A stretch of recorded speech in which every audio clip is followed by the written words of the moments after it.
আসসালামু আলাইকুম রহমতুল্লাহি ওয়া বারাকাতুহু। প্রিয় দর্শক, আমরা ছোটবেলা থেকে জেনে আসছি যে আল্লাহ তাআলার 18,000 মাখলুকাত সৃষ্টির সবগুলোই মানুষের কল্যাণের জন্য সৃষ্টি হয়েছে।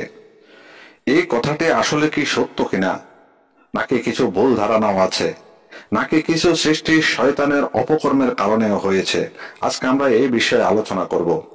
ইঁদুর এবং বিড়াল কি কারণে সৃষ্টি হলো এবং কিভাবে সৃষ্টি হলো, আজকে আলোচনা করব সেই বিষয়ে। হযরত নূহ আলাইহিস সালামের নৌকা যখন প্লাবনের পানিতে আল্লাহর হুকুমে চলতে শুরু করলো আরোহীদেরকে নিয়ে, আরোহীদের মল মূত্র ত্যাগের কারণে নৌকা দুর্গন্ধময় হয়ে পড়ে। হযরত নূহ আলাইহিস সালাম আল্লাহর নিকট আবেদন করলেন। আদেশ হলো, হে নূহ, হাতের চেহারায় হাত বুলান। আল্লাহ তাআলার নির্দেশে হাতের চেহারায় হাত বুলালে আল্লাহর কুদরতে হাতের নাসিকা থেকে দুটি শূকর জন্ম নেয়।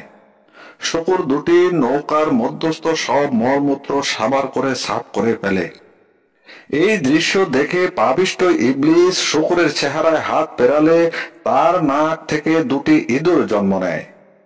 নূহ আলাইহিস সালাম ইবলিসকে বললেন, হে অভিশপ্ত ইবলিস, কে তোকে এই নৌকাতে উঠিয়েছে? সে বলল, আপনি যখন কেনানকে বলছিলেন শয়তান ওঠ, আমি তখনই নৌকায় উঠে পড়ি। আমি জানতাম আপনি আমাকে ছাড়া আর কাউকে শয়তান বলেননি, সুতরাং তাতে আমি নৌকায় উঠে পড়েছি। ইঁদুর দুটি নৌকার বিভিন্ন স্থানে ছিদ্র করতে আরম্ভ করলো। হযরত নূহ আলাইহিস সালাম আল্লাহর দরবারে ফরিয়াদ জানান। তার ফরিয়াদে জিবরাইল আলাইহিস সালাম এসে বলেন, আপনি বাঘের চেহারায় হাত বুলান। জিবরাইল আলাইহিস সালামের কথা অনুসারে বাঘের চেহারায় হাত বুলাতেই তার নাক হতে দুটি বিড়াল জন্ম নেয়। বিড়াল দুটি নৌকার সব ইঁদুর খেয়ে ফেলে। সেদিন থেকেই বিড়াল এবং ইঁদুরের মধ্যে শত্রুতা শুরু হয়েছে। প্রিয় দর্শক, তাহলে আমরা বুঝতে পারছি যে আল্লাহর সব সৃষ্টি মানুষের কল্যাণের জন্য নয়।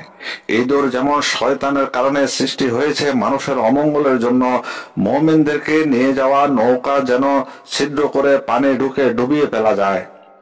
আর আল্লাহর হুকুমে বিড়াল সৃষ্টি হয়েছে সেই ইঁদুরকে মারার জন্য, যাতে মুমিনরা বেঁচে যেতে পারে।